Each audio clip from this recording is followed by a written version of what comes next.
J.R. Butler, co-founder of the Shift Group, and you're listening to Merchants of Change. This is a podcast about transferring the skills and behaviors we acquire as athletes into being a professional technology salesperson. Each week, we'll introduce you to a top performer who will help us understand how they became professional merchants of change.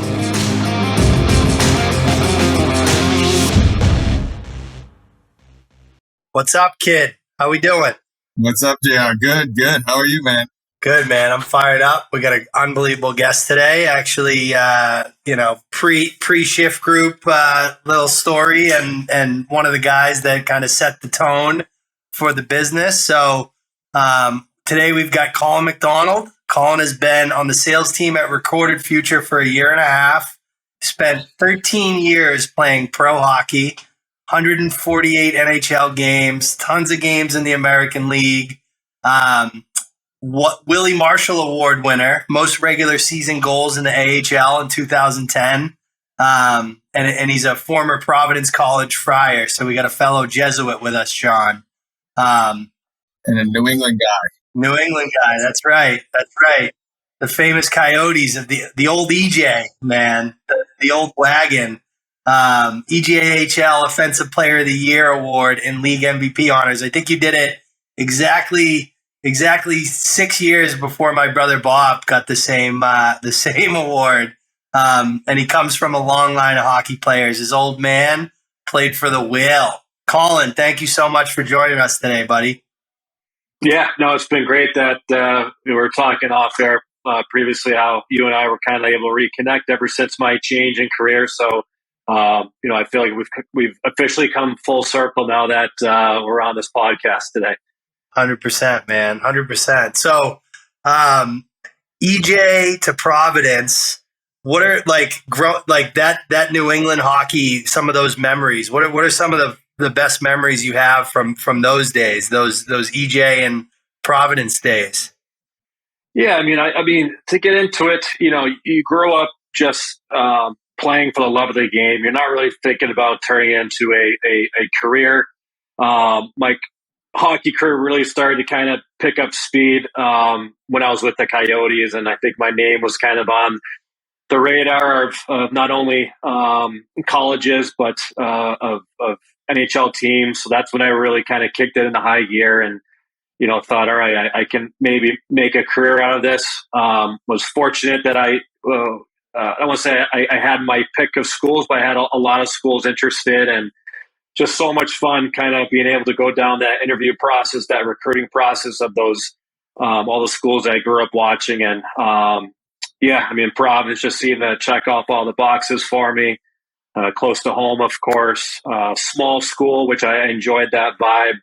I believed in what they were doing there. It wasn't the premier program that it is now, but I'd like to, at least I'm just telling myself this. I hope I was a small piece of that puzzle to where they are now. And, obviously get that playing time there as a 18-year-old freshman really helped kind of transition me to pro. I have to imagine that the official visits back then included a trip to primetime. Is that a fair fair assessment or what? Is this where we take the recording off? Is that how this works? Yeah, it's funny because at the time, Providence was a 3-to-1 girl to guy ratio, and I was so focused on hockey. I really wasn't worried about that. Of course, I'm with my mom and dad there, and it was just funny because we laugh about it now. But my assistant coach David Berard, he kept saying, "Hey, just so you know, it's 3-to-1 girl to guy ratio here." My mom's like, "What is going on?" And I'm just kind of like, I think I was 16, 17 at the time. I'm like, yeah, like where do I sign? Pretty funny story. We can laugh about it now, but at the time, my mom didn't get the best vibe. Yeah, he couldn't use that when he was coaching at Holy Cross, unfortunately. No, of course not. That's unreal. So, Colin, I got a question. Were you thinking anything about school and what you were going to study, or were you just pure hockey when you were that age? I was pure hockey, but I will say this. Neither of my parents have college degrees, so it was very important to them that I not only went to school, but that I finished school. So, my mom never really had opportunities to work because of that lack of a degree. My dad did go to school, but never finished. So that was really important to him that I finished. I'm the firstborn in the family. So, as you can understand, kind of using me as a precedent for a younger brother, younger sister. So, no, I wasn't focused on school, but as far as like going major, junior, I don't know what Bobby's options were, but it was never really an option for me. I was focused solely on going to school. Yeah, we definitely share that in our background. Another thing we share is like, and you see it a lot, like I coach youth hockey now, and there's not as many parents that are hockey people, right? So it's interesting. But obviously your father played professionally.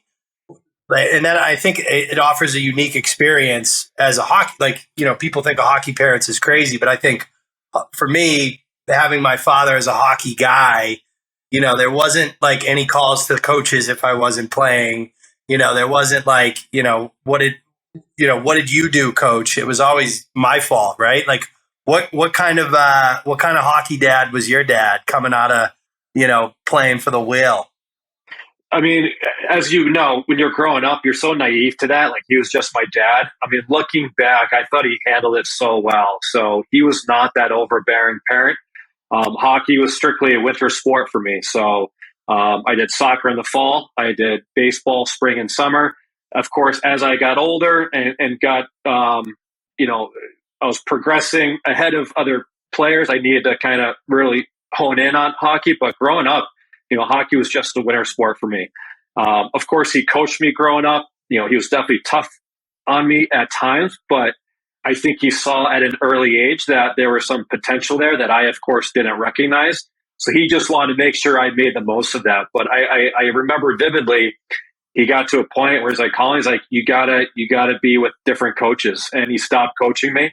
And I thought that was, looking back, it's such a smart decision. He could have easily coached me all throughout youth hockey, but I needed another voice. I needed some other coaching. I needed to learn that dynamic.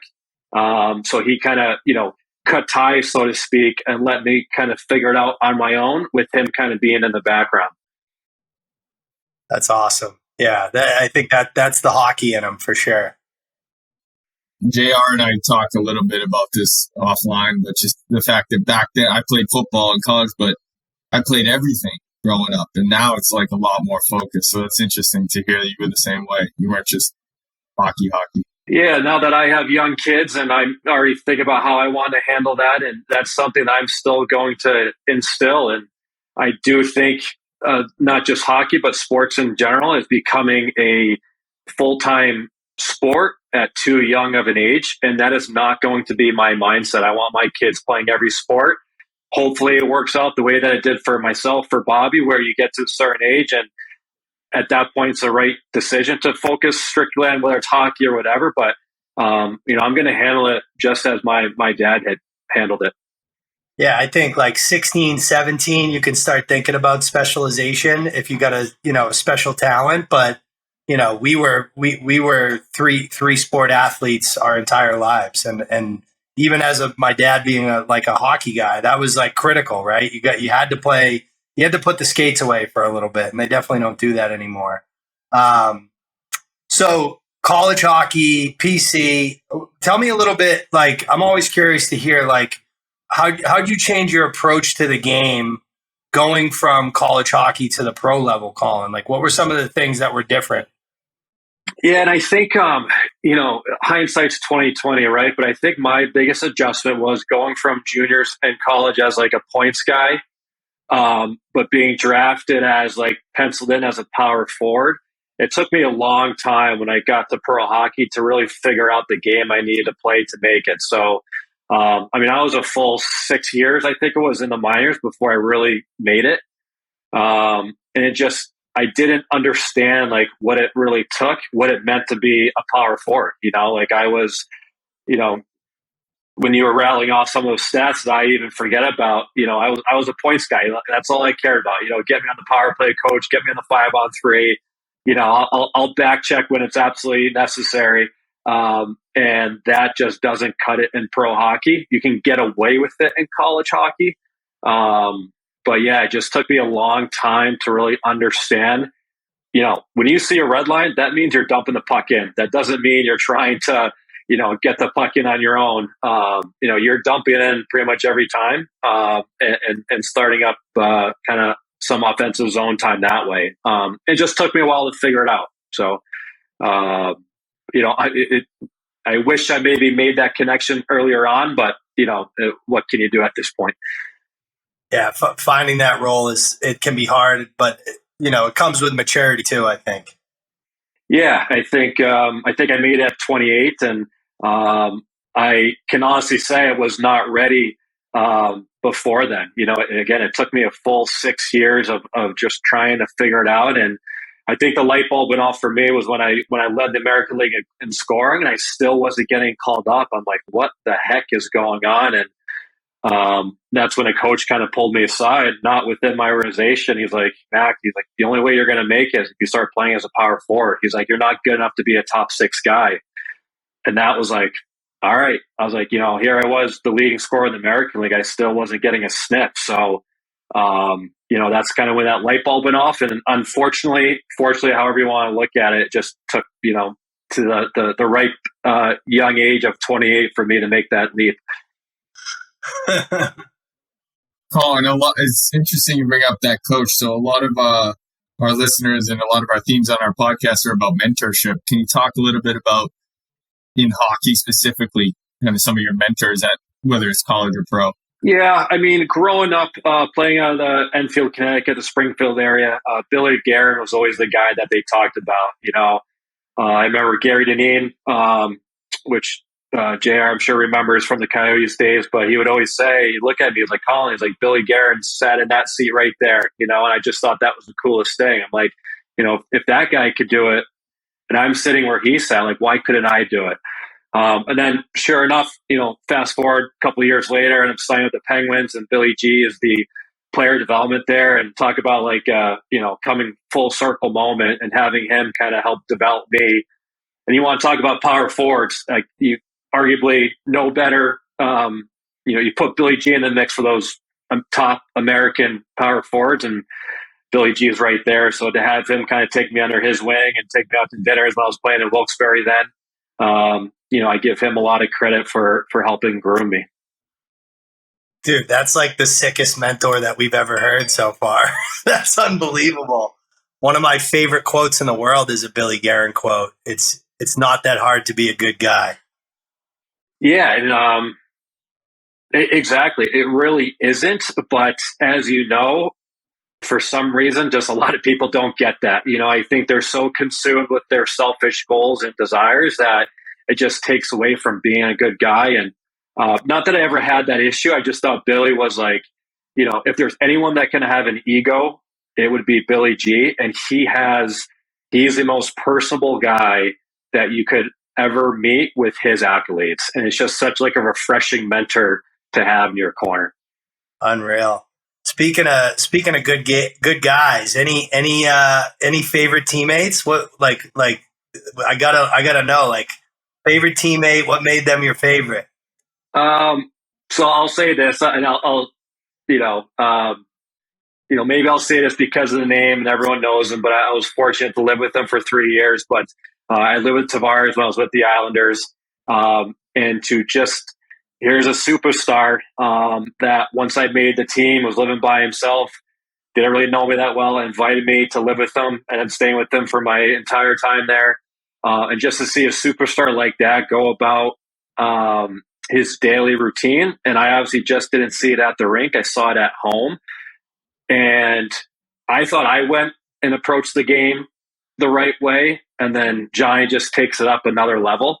And just to live and breathe that was just an eye-opening experience, and something that will always stick with me. And now that I'm older out of the game and I can hopefully get in a coaching position with my young kids, I'm always going to bring up that story because, that Tavares name is going to name that, kids are going to remember for a long time. And I just had that unique experience of, living with him. And part of his bachelor party and his wedding. Our wives are great friends. It's just, the hockey fanboy in me, like I'm proud to be able to tell this story.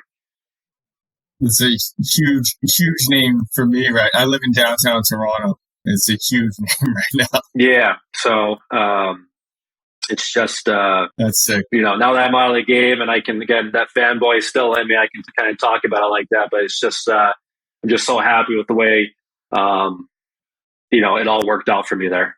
It makes you realize, like, special people do special things because of the way their daily habits, the way they approach things is just, it's just different. You know what I mean? That's awesome. How would your teammates describe you, Mac? I think Tom and I talked about it. And I remember when I was older in my career and I took on more of a mentorship role, having the respect of my teammates, the coaches, and they would always say, like, Mac, like that guy just gets it. And I think it goes to that. I think you already alluded to, JR, about just like being a pro. I think those go hand in hand. I am proud of the way I went about things. I'd like to think I always went about things the right way. Of course, I made mistakes throughout my career, but I can honestly say I was never that selfish player in the locker room. I think there's a reason why I was in a leadership role for most of my career. And that's something I take a lot of pride in. That's something I've tried to transition into my role now, even as a rookie all over again, so to speak. I'm able to kind of, hang my hat on that, even in, the corporate world now, and still have those leadership, responsibilities and qualities, even though I'm very much in a rookie position here. Colin, the transition is a big thing for us. And we like to say shift. It's a big shift for us, but shifting over to a BDR role, a lot of our athletes that we've worked with in the past and listeners, they're in that mindset of whether it's hockey, track and field, lacrosse, they're trying to go professional or they're semi-pro now, and they're trying to make that adjustment at a later stage versus coming right out of college and going into a role at 21 or 22. Can you talk about a little bit about the lifestyle change going from hockey into BDR? Yeah, that's a loaded question. It's something I'm honestly still adjusting. Setting the record as the oldest BDR in company history is probably not the record you want to set, but here I am, 35 years old, got 2 kids. Walking in, I got my fingernails painted by my daughter, hanging out with, like you said, 21 and 22-year-old kids that are, still going out in Southie all weekend. It's just, I remember walking in the first day and I'm like, oh God, like what was I thinking? Trying to think, prove I can do this. Obviously I might be exaggerating a little bit, but I told Tom on my last call, you just really have to put your ego aside. And, I took a year off from playing to figure it out. I pursued coaching. I pursued scouting, management, all the roles within hockey. I pursued a bunch of different industries outside of hockey. And the driving factor behind that was obviously, maybe not obviously, but putting my family first. So I never really did that in hockey. It's very hard to do, as JR can allude to. But I was like, you know what? I just want some stability for my family. I want to sleep in my own bed every night. The other side of that is I want to challenge myself in something outside of hockey. I was like, I've got one crack at this, so-called life. I feel like I did a good job in chapter 1 in hockey. Let's turn the page. Let's meet new people. Let's learn new skills. Let's learn a new product and see what I can do. And, to go down that path a little bit more, being in sales, it checks off so many of the boxes that I was able to check off in hockey. No, I'm not playing in front of 20,000 fans anymore, but I still get that same competitive rush being in sales. Having a quote on my head might stress out a lot of people. It doesn't stress me out because I did it for 13 years. If I had a bad year, guess what? I didn't get a contract. If I had a good year, guess what? It opened up doors. I brought in more money. So like carrying a quota it's like just more of the same for me. the hard part for me is just understanding the product, understanding how to sell, building those relationships. But I just trust my qualities. I trust my characteristics, those things you can't necessarily coach. And just once I can get up to speed on the knowledge side of things here, I just know that I'm going to have success in this career as well. Has that been the hardest part, Colin? Is the like just getting the knowledge on, obviously, recorded future is a fairly technical sell. Has that been kind of the toughest part around the transition for you? For sure. It's just closing that learning gap as quickly as I can. I mean, even I remember first stage is like logging into my computer and trying to get on Google Sheets and Gmail. I'm like, what? Like, that's stuff I never did, and you did it a little bit in college, but I took 13 years off. So it's just like learning, where those younger people, my colleagues, were ahead of me, was they can step right in. Like, they know how to build presentations. They know Google Sheets, that was stuff I still had to learn at the same time trying to learn the product, learning how to sell. And I know everyone says it, but I was the definition of drinking from that fire hose.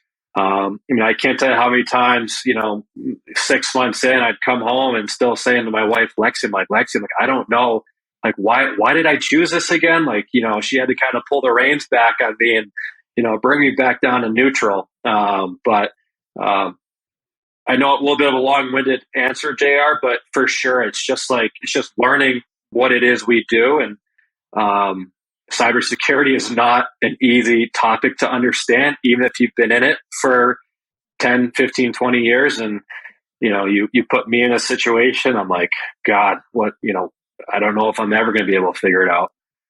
That's a super valuable answer, Colin. We could have let you talk on that all day. I've never heard it put that way before.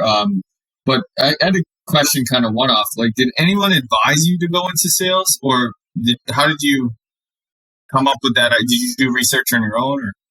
So honestly, I just started reaching out to my network. And I think part of it being in Boston, my network, those that were out of hockey, out of sports, seemed to have led me to medical sales and tech sales. I pursued both.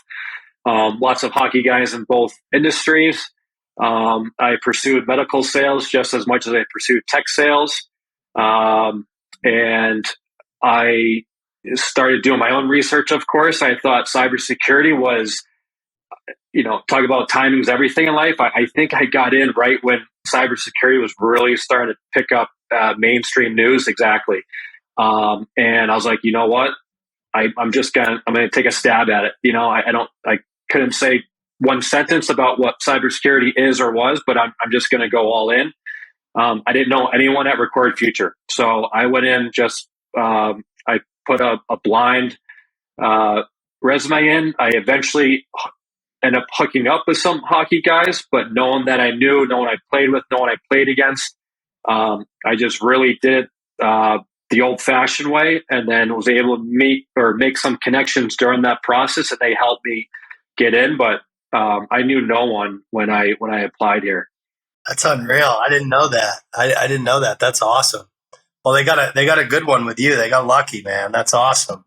Yeah, and I think once my name got on the radar, I think when that first interview process, they were pretty open. She was like, we don't come across too many resumes like this. So despite your, lack of experience, your unique experience, we're going to push you right through. And then a guy named Kevin Morris, who played at Miami of Ohio, played a little bit in the East Coast. I think he had a sniff in the American League. He was the guy that was referencing there. But again, I'm quite a few years older than him, so I never played with him, against him. I didn't really know the name, to be honest, but I connected with him. His dad still is a coach. He coached in the NHL, the American League, for a bit. So he was my in, but again, I just blindly applied and was able to weasel my way in here, I guess. That's legit. Most people have an in, or a brother-in-law recommending them, or somebody telling them, their coach tells them. So that's pretty impressive, Colin. Do you have any, for the listeners out there, do you have any guidance for people going through? Not everybody's coming from the NHL. into the BDR type role, but do you have any guidance for people or things you would have approached differently in that transition?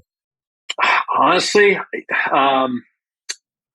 you just have to be honest. I think one thing where I was able to gain that respect, even going back to my playing days, if there's something I didn't know, I would just call that out, and again, I'm not naive to the fact that my unique resume maybe gave me a free pass on some of that stuff, but you know, sometimes I think they're more about hiring the person than they are about hiring the expertise.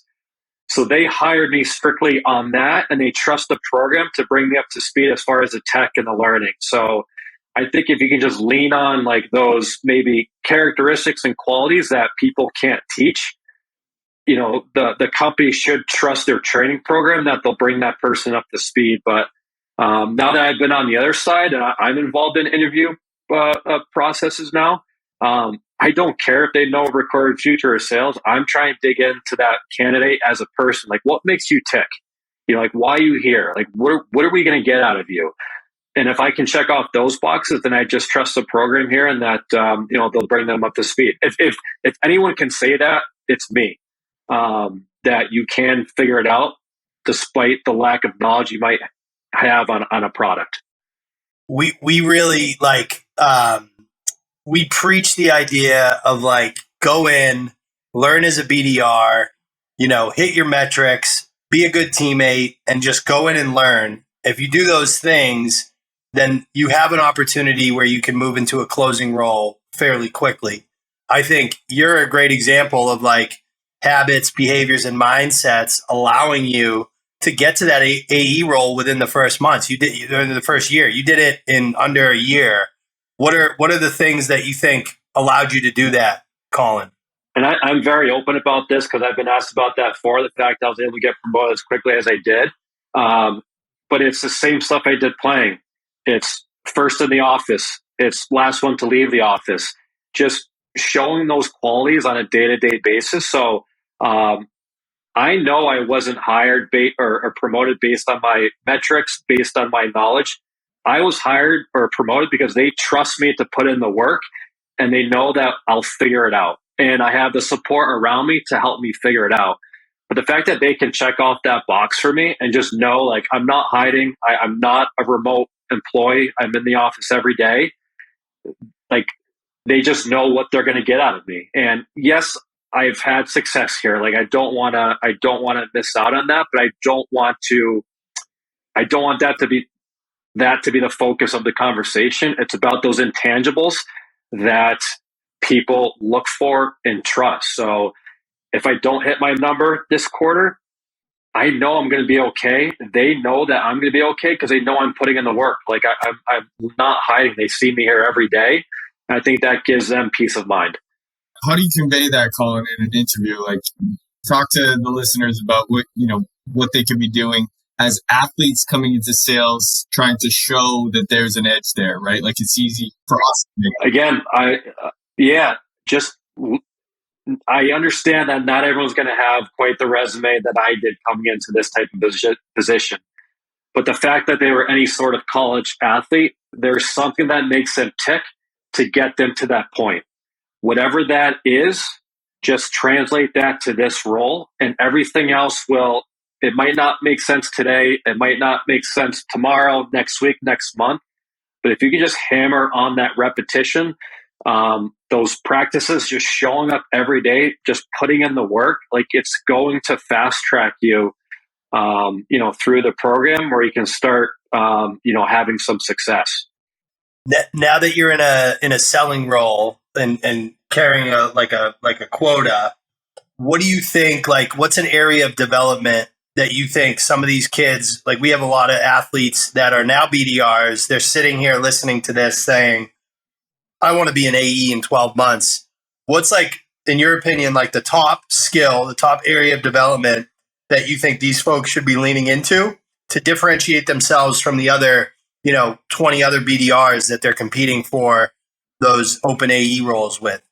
It's going to align to what I just said, JR, and I can simplify it as this: be visible. And what I mean by that is If you go to the AE manager, does he know who you are? If you go to the CFO, does he know who you are? Does she know who you are? If you go to those executives, if they see your name on a Slack channel, on an email, do they know who you are? I don't necessarily care how you go about doing that, but make sure these people know who you are, because when you're up for promotion, like, everyone's going to be able to check off the same metrics that they hit, right? That's why they're a candidate to be promoted. But these management people want to know, like, all right, what am I hiring here? Like, what makes this person tick? I know I keep hammering home the same message, but I really can't make that more clear. Is, get into your background. Like, I talked about, listen, neither of my parents graduated from college. I made sure that I was going to be the first one in my family to graduate from college. My dad got out of hockey and got into a sales role. I've seen the success that he has in sales. I know that if he can do it, I can do it. And how did he do it? He just outworked everyone. So it's the same stuff that we've done all of our lives. You're just putting it in a different bucket, being in a corporate seat. 100%. I really hope the guys and girls listening to this heard that, because I could not agree more. Being visible and focusing on those differentiating. It's really about experiences, right? There's not a lot of people out there that can say they lost big games, they got cut from teams, they came back from injuries to be successful. And when that's what you have on your resume and in your life experience, those are things that we really, really emphasize our candidates to be honing in on. Well said. Yeah, I mean, I'll give you another use case. Is, we had someone from MIT here. She was top of the class. She's like all these, different published reports already. So looking at her resume, you think she's an automatic hire. Then you talk to her, and there's nothing there. There's no, there's some communication skills lacking. There's no, are you going to go out and hunt new business? Like, are you going to drive home business? And that's what they're looking for here. I'm assuming, JR, you can speak to this more than I can, but I'm assuming other sales companies are looking for those same types of that hunting mentality. We're not farmers, we're hunters. And, so despite that resume, again, I keep going back to it, but like, what makes you tick? So I would lean on, and maybe this is an unfair advantage, but I've got a family to provide for, so, bringing home $50K is not going to cut it for me. It might cut it for a 21, 22-year-old. So I'm going to make sure that I'm outworking everyone, because I have, 3 reasons at home why I have to bring home money. And that said, the point I'm trying to make. If you can't talk about providing for your family, tell another story. Tell another story that's going to separate you from the pack. It's all about stories. All about stories. I love it. So one thing we ask guests, Colin, on the show each time is, we ask them to highlight one skill that they've developed over the years that they think makes them elite. So what's your skill that you think makes you elite? From a sales perspective. Not from hockey. I'll say my communication skills. I hope you're picking up on that now. I think the approach that I'm personally taking to sales is I'm trying to be a non-sales guy. So, JR, you come across it all the time. There's a lot of, I don't know how to say it, but a lot of salespeople that just do business a way that I wouldn't be able to sleep at night doing it that way. So I think, getting me in the mix, I think, is a breath of fresh air when I'm talking to prospects and customers. And I just think being able to have that personal connection, because as you know, people buy from people. And if you can have the product to support that, it's going to make your job a heck of a lot easier. So I know I can check off that personability box. And now it's just about getting back to, being able to speak to the product. How do we separate ourselves from our competitors? So, I would just say I say all the time, like, as much as I'm in sales, I'm a human being. I try and lean on that human being part more than I lean on the sales part. Yeah, I think if you go into conversations really trying to understand what problems people are trying to solve, and you do a good job of communicating how you solve that problem, how you solve it uniquely, and why it's valuable to them. You don't need to be the pushy, like, hey, it's, we got 2 weeks left. What do I need to do to get you to sign on this dotted line? People want to help you. They want you to be successful, and it becomes like a 1 + 1 = 3 type of relationship. So that's awesome. Yeah, it's like, it's trying to detach yourself from the outcome. Like, I don't want my prospects being able to smell my commission breath, right? So if they can get into a conversation with me and they know that they're not sensing that commission radar that salespeople have up, it just makes the conversation flow that much easier. But it's hard to do. Like, JR, I get it. I'm not naive to that. But if you can really just actually like listen to the prospect and answer their questions instead of force them down the path that you want them to go, I think it's going to have like a reverse psychology type effect. If you just listen to what they're talking about, and if you can disqualify before, qualifying, that's just as meaningful as qualifying something. And sometimes salespeople get those happy ears, and they qualify something that's just not there, and you're wasting a whole sales cycle on something that you could have qualified out in week 1 or week 2. Took the words right out of my mouth. I was like, communication it's wicked hard. Like, it's so hard. To be a good communicator, it's like, I find myself sometimes I'm just talking and talking and talking. I'm like, I gotta stop talking. Like, I gotta just. Yeah, it's like one of the things we talk about here. I'm sure every sales company do it, but having like, you want your prospect customer talking around that like 60-70% mark, and we're on that 30% mark of talking, and easier said than done. Again, I'm not trying to make myself out to be something I'm not, but if you can really just listen and answer the questions and answer the problems, I think you're going to be better off. But, because you have a quota on your head and you get those end of quarter conversations, it is so hard to try to not cross that line. I used to say to sales reps, you got 2 ears and 1 mouth, act accordingly, right? Like, listen twice as much as you talk. That's how a good sales call goes. I mean, I'm obviously, like, I love Recorded Future. They're an awesome partner of ours, and I'm actually blown away, Colin, by like just how you talk. P.S. I'm stealing commission breath. I'll give you credit twice, and then it's mine. So thank you for that. I wrote it down. It's going to be on my computer. So this is our last question, Colin, and thank you. So my father he's a high school hockey coach forever. Now he coaches the new EJ, the NCDC. And we grew up, he used to always say to us, listen, there's a lot of people that play hockey, but there's not a lot of hockey players. So we kind of grew up like having that professional mentality, like being a pro, even at a young age. And me and John always talk about the highest praise that you can give a salesperson is calling them a pro, right? There's a lot of people that sell software. There's not a lot of software sales professionals. So I'd love to hear, now that you're in the seat, now that you've been doing this for a while, what does being a pro in this new industry, what does it mean to you? It's going to go back to what I said before. It's like focusing on those off-ice qualities,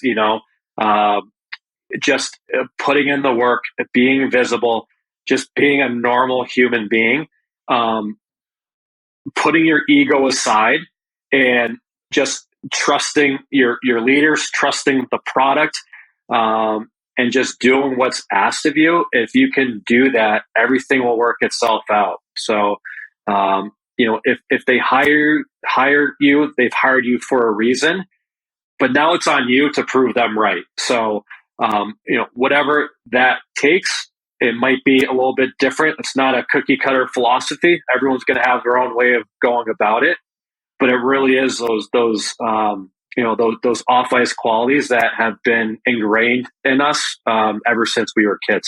100%. Well said, man. Colin, this was an awesome conversation, buddy. Our candidates are going to get so much out of this. I can't thank you enough for spending some time with us. Thank you, Colin. Yeah, I'm happy to start giving back. I guess I'm not naive to the uniqueness of my decision to take a stab at this selling air business that we're in.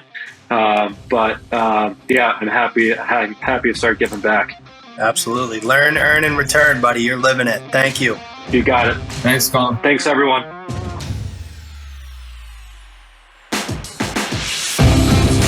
This wraps up this episode of Merchants of Change.